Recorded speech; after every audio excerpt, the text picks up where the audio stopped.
दोस्तों, किसी भी काम को सीखने के लिए आपको ये एक चीज़ करनी ही पड़ती है और वो है अभ्यास यानी प्रैक्टिस। चाहे आप कोई खेल सीखना चाहते हो, चाहे आप पढ़ना, लिखना, गाना, नाचना, जो भी सीखना चाहते हो, आपको अभ्यास अवश्य करना पड़ेगा। अब बात ये है कि ये अभ्यास आप कब तक कर पाते हो और ये निर्णय करेगा आपका पर्पस और मोटिवेशन। जैसा कि इस वीडियो के थंबनेल में हमने अंग्रेजी सीखने के बारे में लिखा है, तो अंग्रेजी सीखने के पीछे आपका क्या पर्पस है, पहले आपको यह क्लियर करना होगा। जहाँ तक मैं समझता हूँ, इंग्लिश बोलना एक स्टेटस सिंबल बन चुका है आजकल।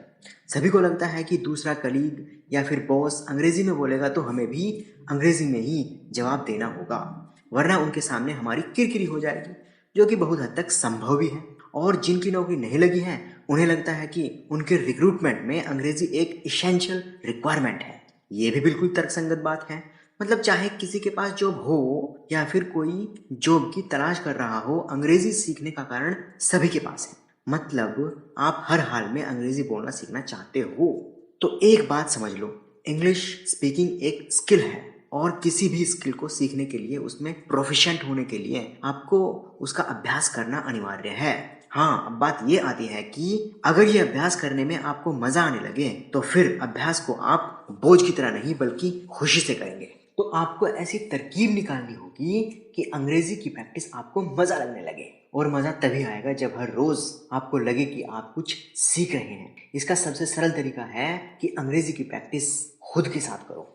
आप जिस भी फील्ड से हो उससे रिलेटेड कोई टॉपिक पढ़ लो और उसे इस तरह से समझो कि आप उसे अपने शब्दों में सिंपली रिसाइट कर सकें, और जो आपने पढ़कर समझा उसे बिना किताब कॉपी देखे अकेले में इंग्लिश में बोलें और अपने परफॉर्मेंस को खुद एनालाइज करें।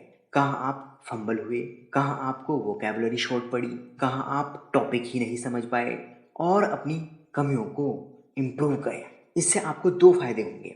एक तो आप अपने फील्ड में और पक्के होते चले जाएंगे, और दूसरा अंग्रेजी की प्रैक्टिस भी होती रहेगी। इसे कहते हैं एक पंथ दो काज, और जो समय बचेगा उसे आप कहीं और भी यूटिलाइज कर सकते हो। असल में अगर आपको क्या बोलना है उसके बारे में आप स्पष्ट हैं तो फिर आधी जंग तो आप वहीं जीत जाते हो। ज़्यादातर लोगों को तो यही नहीं पता होता कि उन्हें बोलना क्या है, तो वे क्या ही बोलेंगे, फिर चाहे हिंदी में हो या अंग्रेजी में। दोस्तों, एक बात हमेशा ध्यान रखें, जब भी जहाँ भी कुछ भी अंग्रेजी में सुनने या पढ़ने का दिखे, उसे इस तरह ऑब्जर्व करना कि आपको वहाँ से कुछ ना कुछ सीखना है, और यकीन मानिए आप हर जगह से कुछ ना कुछ ज़रूर सीखते रहेंगे। और एक दिन आपको स्वयं ऐसा लगने लगेगा, हाँ, मैं अच्छी अंग्रेजी बोल सकता हूँ, I can speak good English.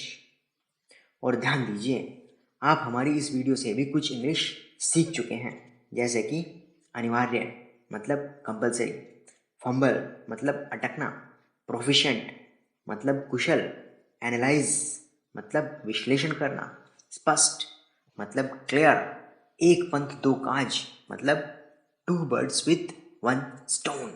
धन्यवाद। दोस्तों, अगर ये वीडियो आपको अच्छी लगी हो तो आप इसे लाइक करें और हमारे चैनल को सब्सक्राइब करना ना भूलें।